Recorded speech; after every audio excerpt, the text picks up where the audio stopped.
صباح الخير بنات، شلونكم عيني؟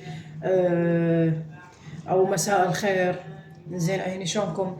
اليوم راح اسوي لكم طريقة عمل تشريب الدجاج على طريقتي اني صراحة، وطريقة تقطيع الدجاجة. اكو ناس شوية بنات ما يعرفون يقطعون، او شوية يعني ما عندهم خبرة، فانا اقطعها بهاي الطريقة.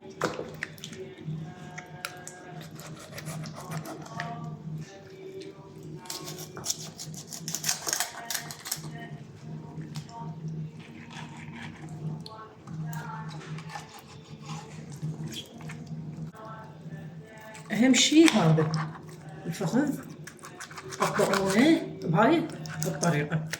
هسه انفصل عندكم صدر الدجاج. هسه هذا الفخذ بعدين نجي عليه الكوالي. هذا الجنح تقطعوه بهالصورة لين توصلون للمفصل بهالصورة هاي. تمام. هسه هنا نجي صدر الدجاج منين تقطعوه تجون من هنا. هذا الجلد تزيلونه. تمام.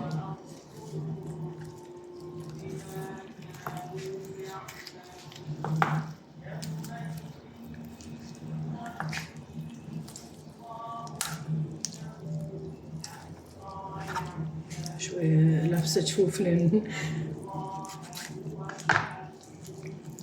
هسه بنات بالنسبة لصدر الدجاج انفصل بهاي الطريقة. اوكي، وتبقون تبقى بس هاي والجلد.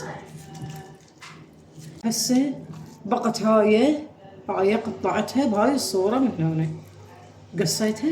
هسه صار عندكم هذا صدر الدجاج.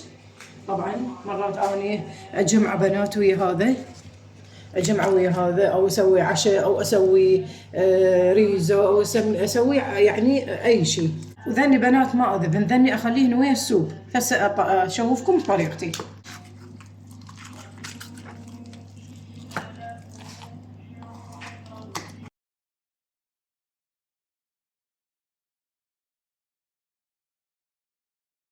وين توصلون اكو اكله همين، يعني اذا تحبون تسوون كنتاكي بهاي الطريقه بنات.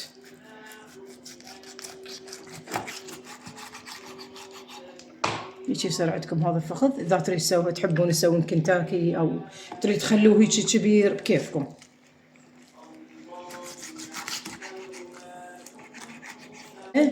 فد حلقة إن شاء الله نسوي لنا على طريقة عمل الكنتاكي، وكتبوا لي بالتعليقات أكلات يجوز أنتم تحبوها أنا ما أحبها، يجوز أني مو على بالي. هذا طبعا فصلة بنات ما ركبة. هسه هاي تقدرون هاي تخلوها هيك كبيرة، إذا العائلة مثلا قليلة عادي تقلوها، أو ما تقلوها ويا السوب، أو تقدرون تقطعوها إذا عدد العائلة يعني هواية، تقطعوها بهاي الطريقة. يصير عندنا مجموعة قطع دجاج. رجعت لكم هكذا سوينا، صارت عندنا 4 قطع. هسه هاي نفس الشيء راح اقصها وارجع لكم. هسه هاي الجذرية بنات راح نخلي بيها ذن القطع، وهاي وهذه. اوكي، هذا الجنح تريد تخلونه هيك، او تريد تقطعونه بهاي الصورة يعني، او تريد تبقونه عشان انا ابقي هيك. ذني قلت لكم عليها ما ذبن. وهاي الدجاجة هم راح صورة وارجع لكم. بنات كملنا هذا التقطيع. شوفوا هاي الاقسام، وهذا انا ما اذب هاي الرقبة. هذا بالسوب كل مفيد طبعا، ينطينا فائدة. وهذا صدر الدجاج هيك قطعته بهاي الصورة على الطريقة قلت لكم اياها. هاي راح نخليها على النار ونثرم عليها بصل. بنات خلونا على هاي النار عالية. راح نخلي هسه بصل، كركم هسه وياكم.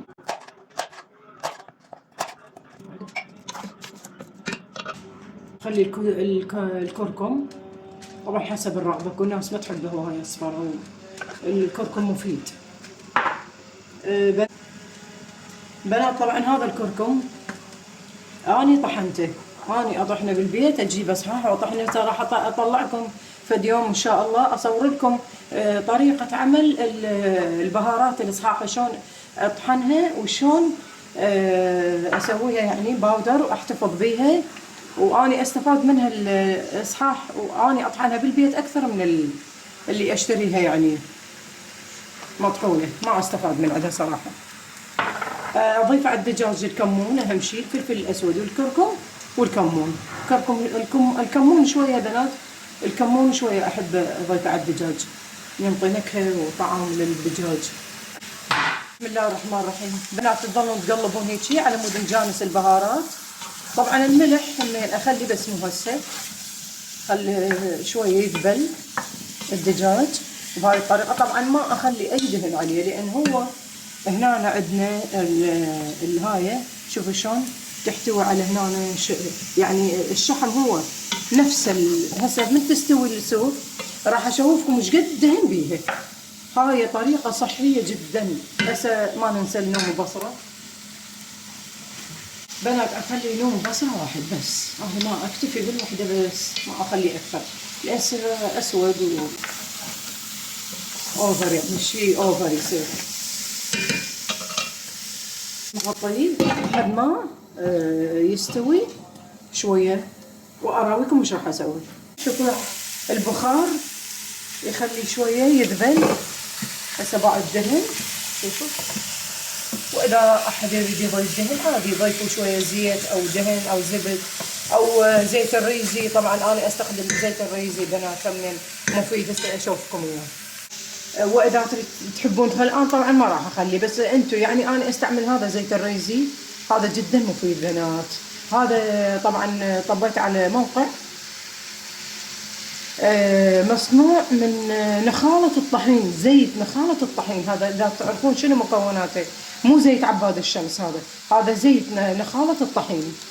نضيف المي الحار او مي بارد، ترى ما له تاثير، او دافي ما له تاثير، بس المي الحار احسن. شوفوا راسا يفور عندكم المي، يفور عندكم المي بنات، راح قاعد يفور المي. هسه مره ثانيه راح اخليه مي وارجع لكم، يخليه تقريبا بس يغطيه مي. هاي الكميه فقط، زين ما اضيف بعد.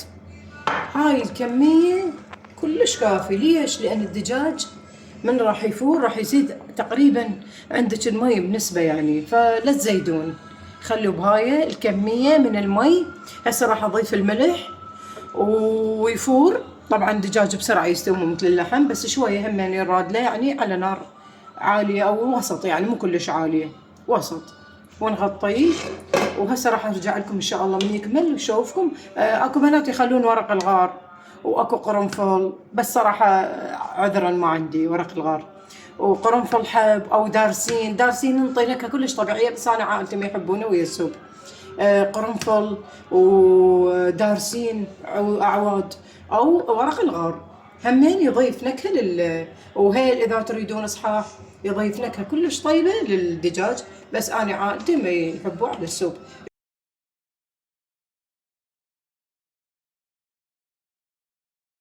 شوفوا هذا السوب كمل، وهسه ان شاء الله من نصب الغداء ان شاء الله. سهمكم العافيه، قولوا لي بالتعليقات شنو رايكم. وهسه راح نسوي ان شاء الله نسوي التمن. هسه نسوي التمن.